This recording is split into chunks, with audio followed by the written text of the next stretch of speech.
The Dissipate for sure. Possibly bring in Negates. He brings in a Cavern. Brings in a Cavern, sure. Both players have a Cavern in their sideboard. I guess he definitely brings in Negates.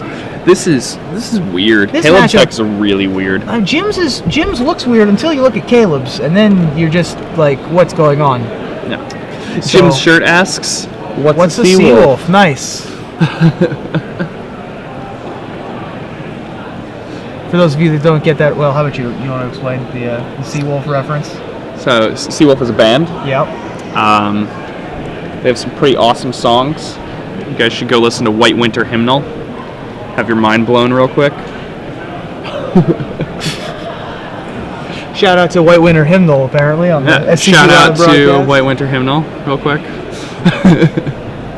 And interestingly enough, Caleb Durward looks like a member of Seawolf. Does he? Yes.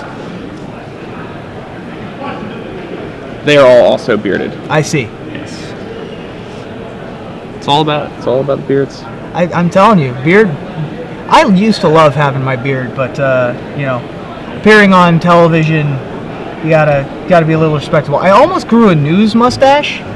Like, I thought about it. Oh, that would have been good. I really thought about it for the news inning. I really thought about growing a news mustache. See, I had a mustache. I decided to go clean shaven at first so they wouldn't immediately fire me. But now that I've been there for like a little bit, maybe I can grow the news mustache. Yeah, I had a mustache for like 3 days, but then I had to shave it because I just didn't like the person I was becoming. You found yourself going to wine bars? Well, I was just acting in a general mustachioed fashion. So Jim Davis on Solar Flare leads off with an Isolated Chapel. Caleb Durward starts out with his Drowned Catacomb. We don't anticipate much in the first couple turns of the game. Caleb is facing Mana Leak mana, and both players have Mana Leak mana up. Jim has a Liliana and a Blade Splicer in his hand if he wants to attempt anything. He's also got a Cavern of Souls to name for human. Is that correct on Blade Splicer? Or Lingering Souls. I think he names Giant. He names Giant here. Okay. So there's some Lingering Souls tokens. I think that's right anyway. Caleb thinks twice.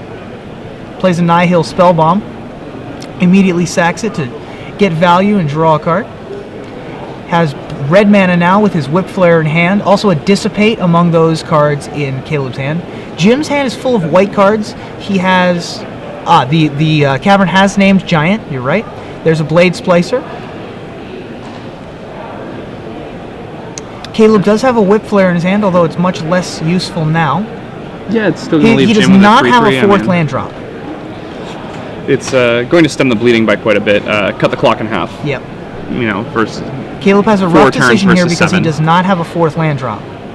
But he is going to Whip Flare, take care of most everything, save for a Golem token. Jim's draw for the turn appears to be an Evolving Wilds, is that right? Pretty good draw step for him. And Jim has a few different options here. Jim I think he's going to go with the Liliana. Did he haphazardly throw the... Nope, here's the Liliana. Here's another Lingering Souls, I mean. Pretty good. Did he haphazardly throw that Golem in the red zone while we were discussing? I believe he did. Yep. Here's another Nihil Spellbomb. Draw another card, hopefully a land for Caleb. Otherwise he is... Oh, there's a land. Comes into play tapped, unfortunately for him. He is going to be taking a lot of damage over these couple turns. I believe Jim does not have a Mana Leak in his hand currently. Yeah, but now that he has that fourth land, we're going to get to find out a little more about his hand. Scratch that. Jim does not have Mana Leak in his deck. I just assumed. I apologize. Jim does not have Mana Leak in his deck. Oh, I played against Jim, I think, earlier this week playing this deck, because all of these cards, even the weird ones, seem somewhat familiar. Yeah, they were in a Solar Flare deck I played against this week. He beat me. So there's Jim, dealing 5 more to Caleb, putting Caleb down to 10.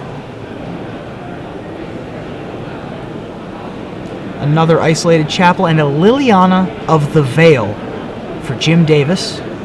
This is going to go level up, making each player discard. Jim discards an Oblivion Ring. Caleb discards one of his 2 Mana Leaks. No miracle for Caleb there. Just a Sulphur Falls. The miracle, of course, being Temporal Mastery, the extra turn. He has 1 in his hand as well as a Consecrated Sphinx. Does not appear to have much action after that. If you include a 7-mana Time Walk and a Consecrated Sphinx as action. He has a Dissipate, he has a Mana Leak.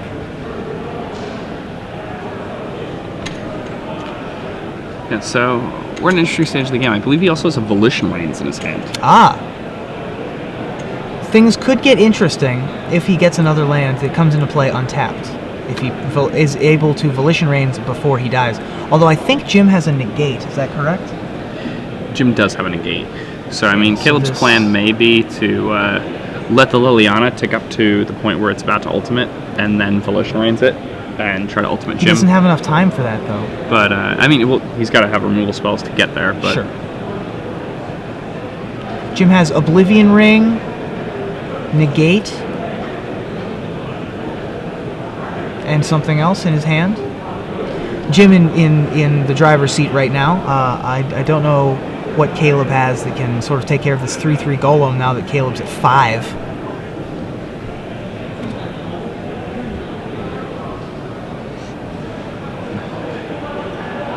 Jim gonna up this Liliana. Caleb discarding a Dissipate. There's lots of Seawolf love on Facebook, by the way. I mean, Seawolf's awesome. I'll have to check him out. I have not heard. There is an untapped land. There's a Volition Reins, and this is getting immediately negated, and that is going to be the end. Yep. So Jim Davis moves to 3-0 with his Solar Flare deck. Caleb Durward loses with his innovative Grixis control list.